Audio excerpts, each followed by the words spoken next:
Constantine literally was considered to be the first pope. And under the reign of Constantine, there was horrible, horrible persecution up to that time. Literally thousands of Christians were dying, being fed to lions, et cetera, et cetera. It became outlawed under Constantine, and immediately the church was so thankful for him, and they considered him such an awesome man. Well, Constantine, actually what he did, he made Christianity the official religion of the Roman Empire. And yet, what he did, he continued to honor all the pagan gods as well. I mean, he's a perfect politician. The story of Constantine is amazing because as he's getting into a battle that was obvious he was going to be defeated, he saw a sign of the cross, and it said, he heard a voice say, "With this conquer." And of course, that was the story. And then he led his soldiers into the water to be baptized, and then declared that they were going to be victorious. And as a result, Christianity became overnight, which was, if you're a Christian, you were lion's meat. Overnight, suddenly now you're a Christian, you're the greatest people in the world. And they became leaders and everything else. Well, in an attempt to persuade people to follow the laws of the government and to Christianize the pagan world, Constantine combined paganism with Christianity.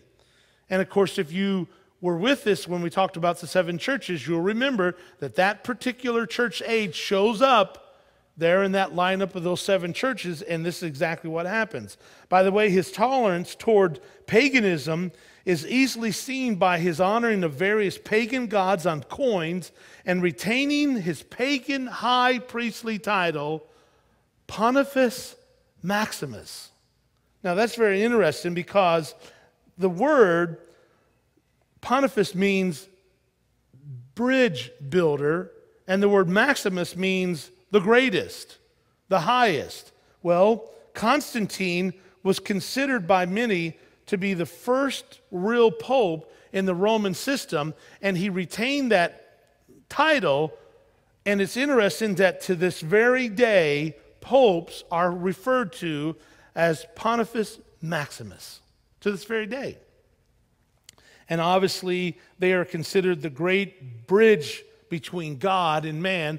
And again, if you were in the 7 churches we were talking about, you remember God said he hated the deeds, and then the next letter, he hated the doctrines of the Nicolaitans. That's where Nicholas, to rule, laity, laetus, Nicolaitans, to rule over the people. Now you got these laity, these scumbag laity, and these hierarchy religious rulers, and they started ruling politically. And obviously, Catholics are taught that the Pope is the only true representative of Christ on the earth, and hence he's called the Vicar of Christ. And so to bow down and reverence him by kissing his ring or kissing his foot, you are doing that as unto the Lord. Matter of fact, if the Pope would come, as he's done down through the years, the various popes come to America, people will cry tears as if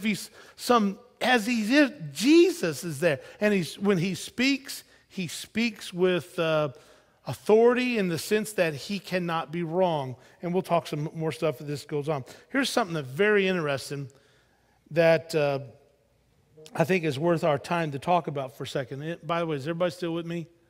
I ain't boring you, am I? Okay. To illustrate how paganism has filled the church system, all you have to do is to go to the Vatican in Rome. And one day, the Lord willing, I'm going to take my wife and we're going to go there. That would be wouldn't that be a neat trip for you to take me on our honeymoon? Because we're thinking about getting married, and after her being my girlfriend for 31 years and having 4 kids, I think it might be God's will for us to get married. Right? I'm joking, folks. Anyway, so getting back to this, it says, one of the largest churches or church buildings in Christianity is St. Peter's Basilica. Now, this is quite amazing because in that building is a statue called St. Peter, hence St. Peter's Basilica. However, what's amazing about this has been around a long time before Catholicism came there. It was originally, the statue was built called Jupiter. And Jupiter was actually removed from the Roman Pantheon, which is another pagan temple, and it was moved into St. Peter's Basilica, and they renamed it Peter. That's all they did. Same identical image, they just changed the name. Now, there are many such pagan idols and deities that are used throughout the Vatican. They were renamed Christian names and titles, but I want you to notice the foot on this statue. Being extended out, it was easy for those passing by to bow before it and to kiss it.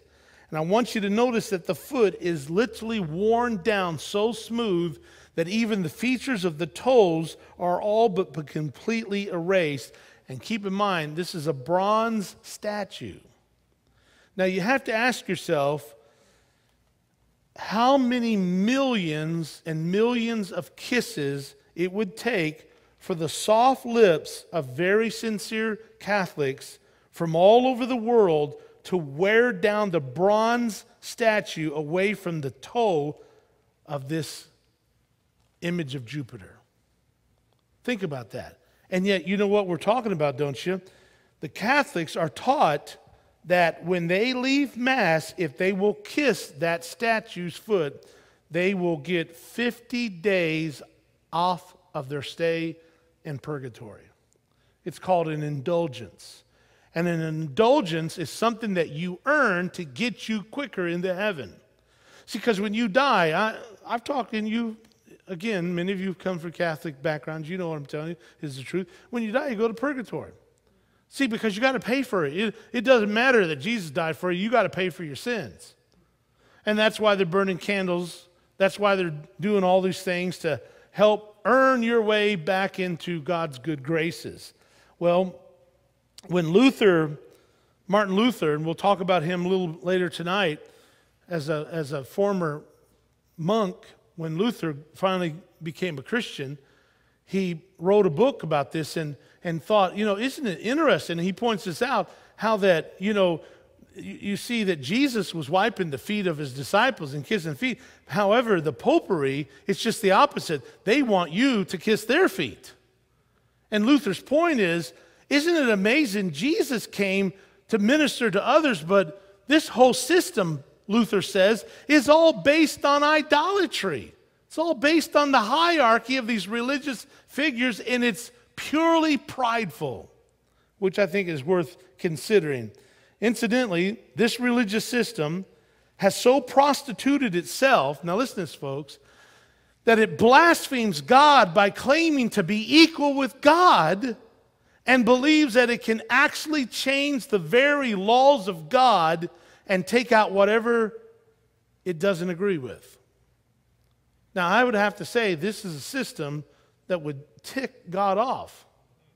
You say, well, what are you talking about? Well, I went to my local Catholic bookstore. It's a huge bookstore in Dayton, Ohio.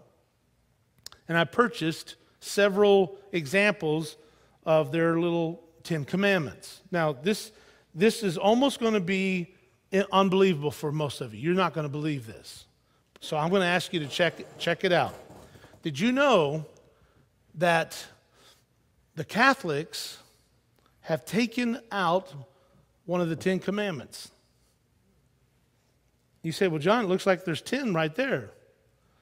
All right, let's look at those 10. Now, this is the Catholics' 10 Commandments.